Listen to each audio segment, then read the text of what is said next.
G20 summit में बाली में था। डिजिटल इंडिया की चारों तरफ वाहवाही हो रही थी और बहुत क्यूरियोसिटी थी कि देश कैसे कर रहा है।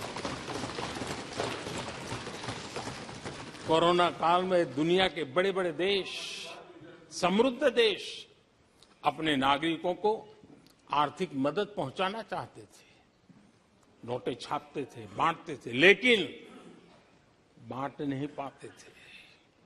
ये देश है जो एक फ्रिक्शन ऑफ सेकंड में लाखों करोड़ों रुपए देशवासियों के खाते में जमा करवा सकता है।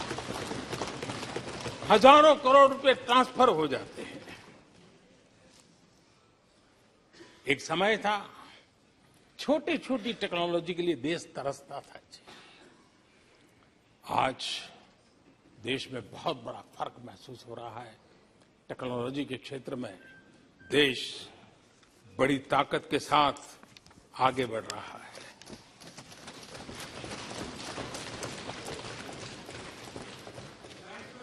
कोविन दुनिया के लोग अपने वैक्सीनेशन का सर्टिफिकेट भी दे नहीं पाते जी। आज वैक्सीन लो, हमारे मोबाइल फोन पर हमारा सर्टिफिकेट दूसरी सेकंड पे अवेलेबल है। ये ताकत हमने दिखाई है। माननीय अध्यक्ष जी, भारत में नई संभावनाएं हैं। दुनिया को सशक्त वैल्यू और सप्लाई चेन, उसमें आज पूरी दुनिया ने कोरोना कालखंड ने सप्लाई चेन के मुद्दे पर दुनिया को हिला के रख दिया है।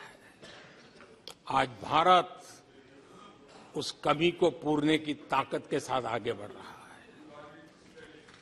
कईयों को बात समझना बहुत देर लग जाएगी। भारत आज इसी दिशा में एक मैन्युफैक्चरिंग हब के रूप में उभर रहा है और दुनिया भारत की समृद्धि में अपनी समृद्धि देख रही है।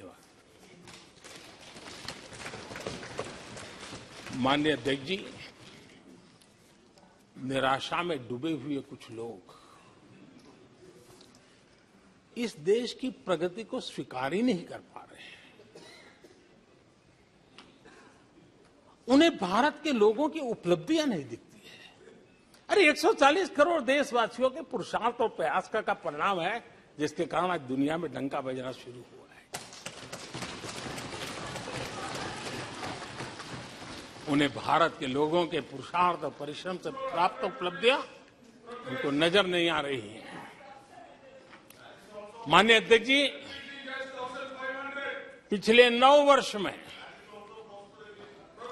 भारत में 90,000 स्टार्टअप्स, और आज स्टार्टअप की दुनिया में हम दुनिया में तीसरे नंबर पर पहुंच गए।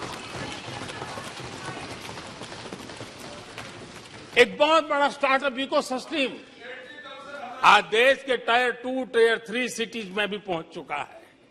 हिंदुस्तान के हर कोने में पहुंचा है। भारत के युवा सामर्थ्य की पहचान बनता जा रहा है। माननीय अध्यक्ष जी, इतने कम समय में और कोरोना के विकट कालखंड में 108 यूनिकॉर्न बने हैं। और एक यूनिकॉर्न का मतलब होता है उसकी वैल्यू 6-7 हजार करोड़ से ज्यादा होती है। ये देश के नौजवानों ने करके दिखाया। माननीय अध्यक्ष जी, आज भारत दुनिया में मोबाइल मैन्युफैक्चरिंग में दुनिया में दूसरा बड़ा देश बन गया है। घरेलू विमान यात्री, डोमेस्टिक एयर ट्रैफिक में आज विश्व में हम तीसरे नंबर पर पहुंच चुके हैं।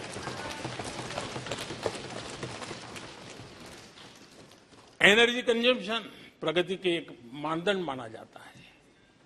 आज भारत एनर्जी कंजम्पशन में दुनिया में एक कंज्यूमर के रूप में तीसरे नंबर पर हम पहुंच चुके हैं।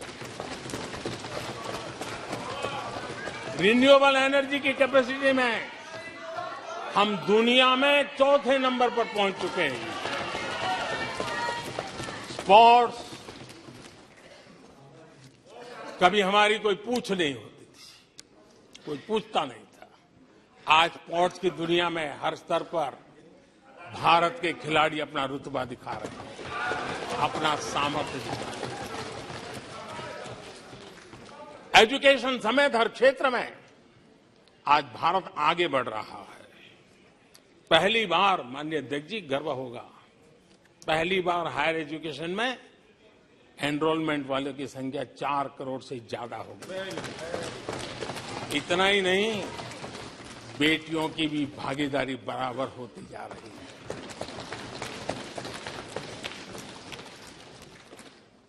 देश में इंजीनियरिंग हो, मेडिकल कॉलेज हो, प्रोफेशनल कॉलेजेस हो, उसकी संख्या बहुत तेजी से बढ़ रही है।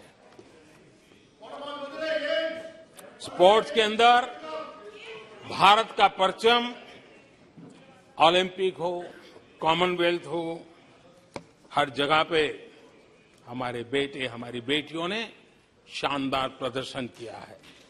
माननीय अध्यक्ष जी, किसी भी भारतीय को ऐसी अनेक बातें मैं गिना सकता हूं। राष्ट्रपति जी ने अपने भाषण में कई बातें कही हैं। देश में हर स्तर पर, हर क्षेत्र में, हर सोच में आशा ही आशा नजर आ रही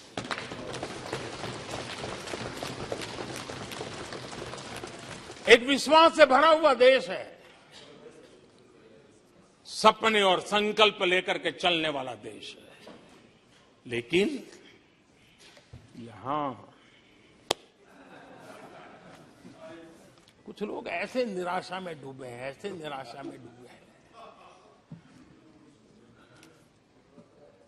काका हाथरसी ने एक बड़ी मजेदार बात कही थी। काका हाथरसी ने कहा था, आगा पीछा देखकर क्यों होते गमगीन, जैसी जिसकी भावना वैसा दिखे सीन।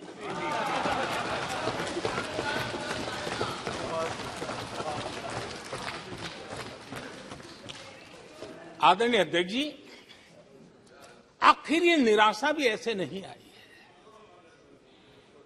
इसके पीछे कारण है। एक तो जनता का हुक्म, बार बार हुक्म, लेकिन साथ साथ इस निराशा के पीछे जो अंतर्मन में पड़ी हुई चीज है, जो चैन से सोने नहीं देती है, और क्या है? पिछले 10 साल में 2014 के पहले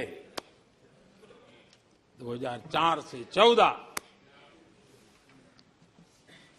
भारत की अर्थव्यवस्था खस्ता हाल हो गई। निराशा नहीं होगी तो क्या होगा? 10 साल में महंगाई डबल डिजिट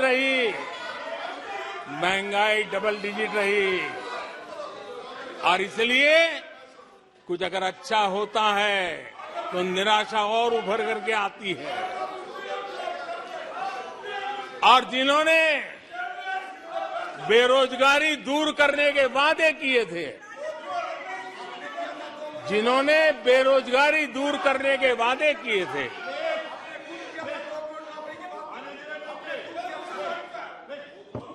माननीय अध्यक्ष जी, एक बार जंगल में 2 नौजवान शिकार करने के लिए गए और वो गाड़ी में अपनी बंदूक नीचे उतार करके थोड़ा टहलने लगे। उन्होंने सोचा कि थोड़ा अभी आगे चलना है तो थोड़ा जरा हाथ पैर ठीक कर ले, लेकिन गए थे तो बाघ का शिकार करने के लिए, और उन्होंने देखा आगे जाएंगे तो बाघ मिलेगा, लेकिन हुआ ये कि वहीं पर बाघ दिखाई दिया। अभी नीचे उतरे थे, अपनी गाड़ी में बंदूक वहीं पड़ी थी, बाघ दिखा, आप करें क्या? तो उन्हें लाइसेंस दिखाया कि मेरे पास बंदूक का लाइसेंस है।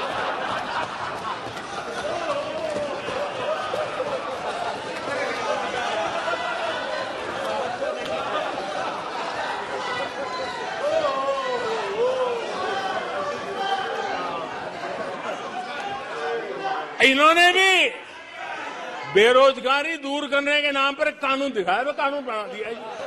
अरे देखो, कानून बना दिया है। ये इनके तरीके से पल्ला झाड़ दिया। 4 से 14 आजादी के इतिहास में सबसे घोटालों का दशक रहा, सबसे घोटाला।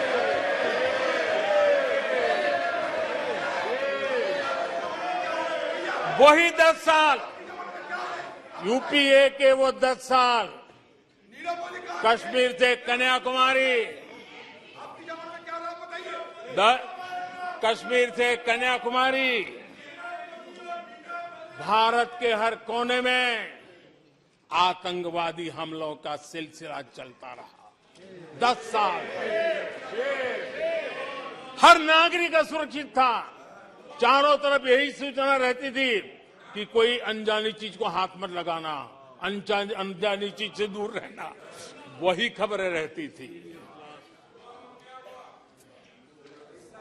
10 साल में जम्मू कश्मीर से लेकर नॉर्थ ईस्ट तक हिंसा ही हिंसा देश का शिकार हो गया था। उस 10 साल में भारत की आवाज ग्लोबल प्लेटफॉर्म पर इतनी कमजोर थी कि दुनिया सुनने तक तैयार नहीं थी। आदरणीय अध्यक्ष जी, इनकी निराशा का कारण ये भी है